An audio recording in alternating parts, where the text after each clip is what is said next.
Election of Thomas Jefferson, February 17, 1801.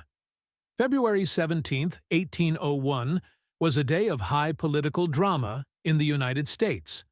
After a contentious electoral process and an unprecedented tie, Thomas Jefferson was elected as the third President of the United States.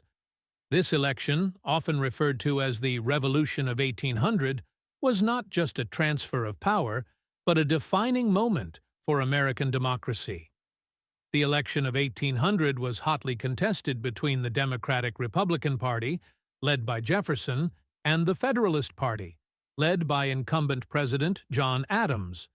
The Democratic-Republicans nominated Jefferson for president and Aaron Burr for vice president, while the Federalists supported Adams and Charles Cotesworth Pinckney.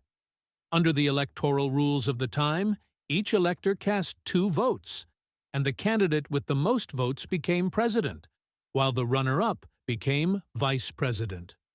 When the votes were counted, both Jefferson and Burr received 73 electoral votes, resulting in a tie.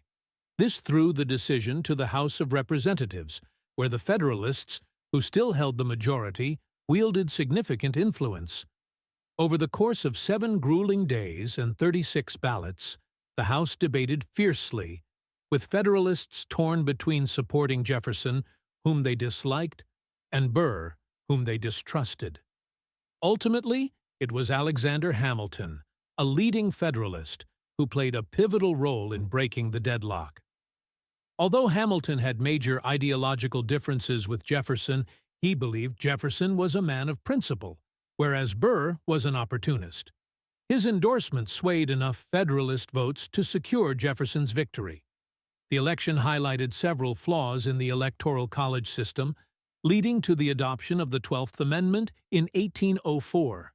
This amendment established separate ballots for president and vice president, preventing future ties like the one in 1800. Jefferson's victory marked the first peaceful transfer of power between opposing political parties in U.S. history, a testament to the strength of the nation's democratic institutions. In his inaugural address, Jefferson famously stated, "We are all Republicans, we are all Federalists, calling for unity in a deeply divided nation." The election also underscored the growing influence of political parties in American politics. It marked the decline of the Federalist Party, which never again won a presidential election, and the rise of the Democratic-Republican Party as the dominant political force of the era.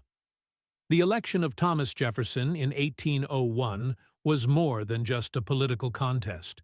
It was a moment that tested the resilience of the American experiment and set a precedent for the peaceful transfer of power.